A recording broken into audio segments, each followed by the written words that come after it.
What's up, people? Back with another reaction, back with some more Bee Gees.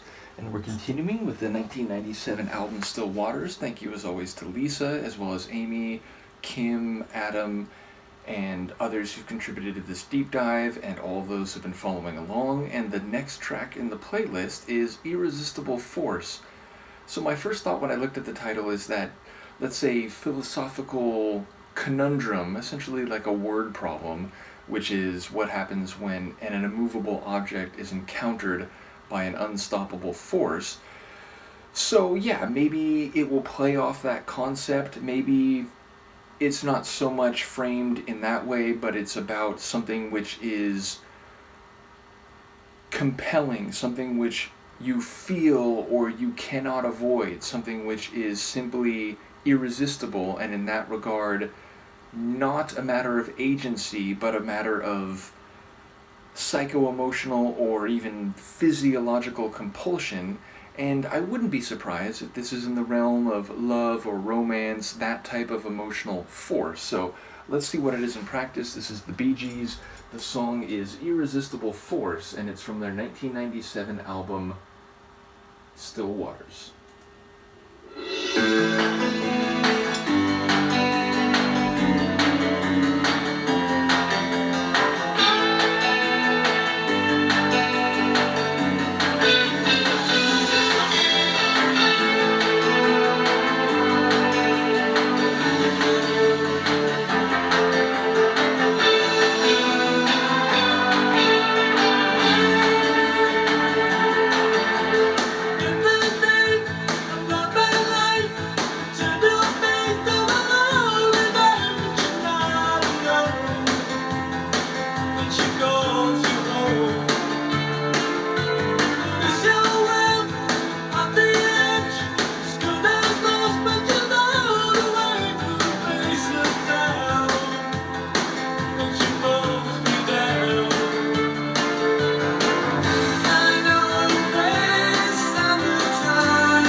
of that musically, right down to that suddenly minimal and a bit mysterious ending.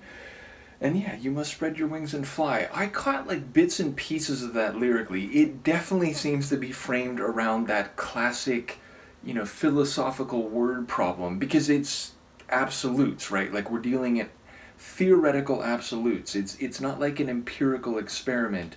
It's a thought experiment, and ultimately one dealing with absolutes on both sides. So again, as to what happens when an irresistible force encounters an immovable object, I think it's up for debate.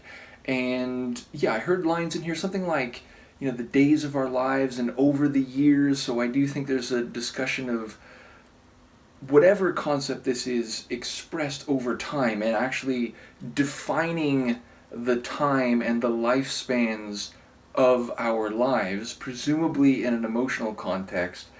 But yeah, I didn't catch enough of it to get a real sense for like what in particular represents or is framed in this way of, this force and this object.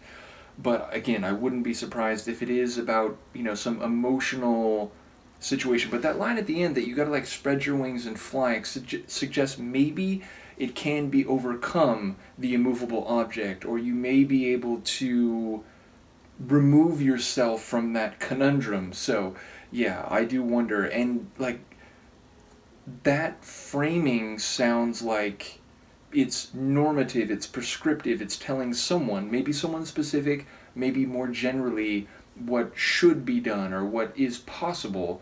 So yes, I do wonder about that. I don't think the lead here was Barry. Like very quickly it was like, okay, that's not Barry.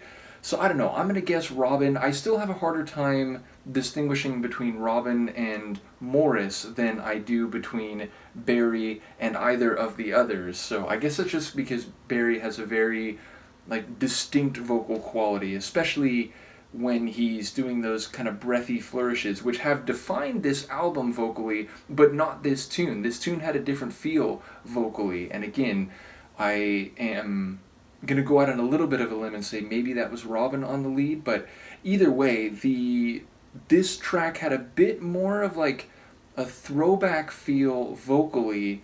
But in terms of the music production, which again, there was some great guitar work in there, kind of like epic guitar. There were also some nice keyboard lines.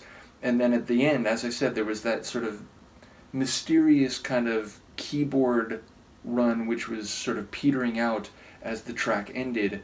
But yeah, I enjoy the texture of the track musically, and one that had a nice, variety of sounds. And again, the guitar coming to the fore, especially in the latter half. So another really cool one. I do look forward to any insights people will have here thematically / lyrically, as well as sort of, telling me how close I was in terms of identifying the lead vocal. In any case, let me know what you think. Thank you again to Lisa for this album, and I will see you next time. Peace.